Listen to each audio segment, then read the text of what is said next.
Hello everyone, this is Miss Maria with the University of Nevada, Reno Extension, and I'm going to be bringing you an activity today.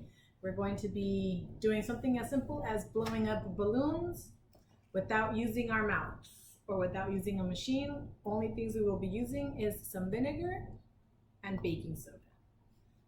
It's going to be a little bit about what happens between the chemical reaction when both of these two ingredients mix. Causes carbon dioxide, and the carbon dioxide is what's going to blow up our balloon here.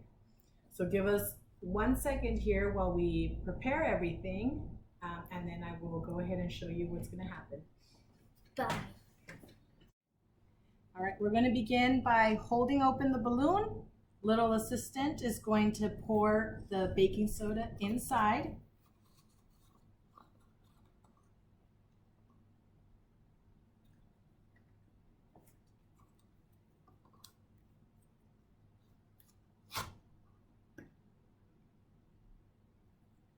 That should be good.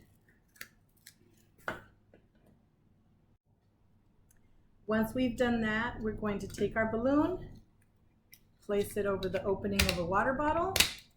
The vinegar is already in the water bottle. And now my assistant Catherine will lift the balloon up and we will see the chemical reaction happen here. Don't hold it from there, hold it from the tip.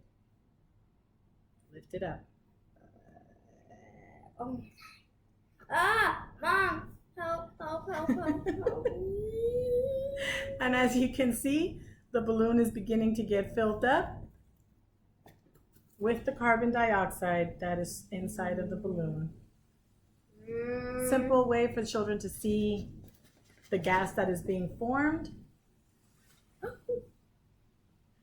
I hope you've enjoyed it and tune in next time.